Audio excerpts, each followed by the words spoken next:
Las emociones. Tema número 14. Karen Dayana López Castillo. Las emociones son estados mentales autónomos, es decir, que no pueden explicarse en relación con otros estados mentales, como los pensamientos. También es un estado afectivo que experimentamos una reacción subjetiva al ambiente que viene acompañada de cambios orgánicos, fisiológicos y endocrinos, de origen innato, influidos por la experiencia. Teorías en torno a las emociones. William James, 1842-1910, sostuvo que las emociones se pueden entender como sentimientos. De esta manera, las emociones son una representación de unos cambios fisiológicos que surgen en el cuerpo como reacción a un estímulo en el ambiente.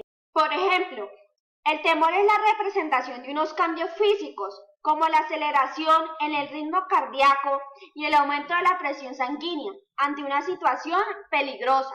Esta postura ha sido criticada por autores como Peter Singer, 1946, y Walter Cannon, 1871-1945, quienes afirman que, por ejemplo, los cambios físicos relacionados con el temor y la ira son muy parecidos y, por ende, no dan cuenta de la diferencia entre tales emociones. William James, 1842-1910, nació en Nueva York, 11 de enero de 1842.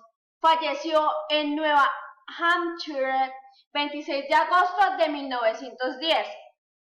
Fue un filósofo estadounidense con una larga y brillante carrera en la Universidad de Harvard, donde fue profesor de psicología y fue fundador de la psicología funcional.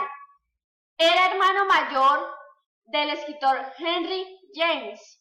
Autores como Magnus Arnold, 1903-2002, o Richard Lazarus, 1922-2002, han explicado que las emociones no solo están relacionadas con estados puramente físicos, sino que involucran otros aspectos como la evaluación.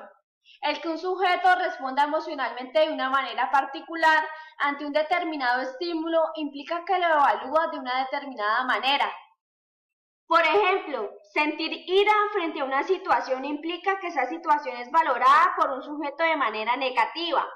Sin embargo, un problema de esta teoría es que deja de lado el papel psicológico de las emociones.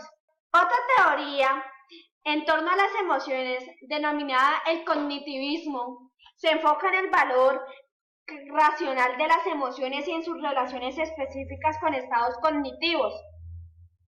Desde esta perspectiva, defendida por autores como Robert Solomon, 1942-2007, o Martha Nussbaum, 1947.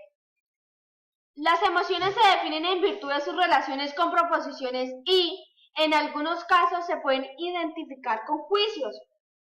Por ejemplo, sentir ira hacia un sujeto es juzgar que ese sujeto es culpable de alguna ofensa, lo que implicaría una actividad racional.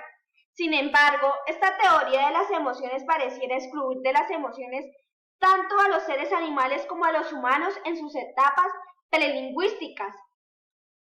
Por último, es interesante analizar la teoría computacional de las emociones, que ha sido desarrollada por filósofos como Aaron Sloman, 1936. Para Sloman, al concebir la mente como un dispositivo computacional, las emociones no pueden entenderse como un subsistema, sino como un componente fundamental de la mente como un todo. En otras palabras, las emociones no pueden entenderse simplemente como una clase de estados mentales, sino como unos procesos y funciones cruciales para la mente. El argumento principal de Sloman en que podemos concebir la mente como un sistema autónomo que toma decisiones y actúa en virtud de ellas. Entonces, el papel de las emociones sería precisamente el de actuar como tipos de control motivacional no racionales, que son los que permiten a la mente decidir de manera óptima. Kismet es un robot diseñado para sentir emociones ante unos estímulos como unas ciertas palabras con un determinado tono de voz. Kismet Responde facialmente tal como lo haría un ser humano. Gracias.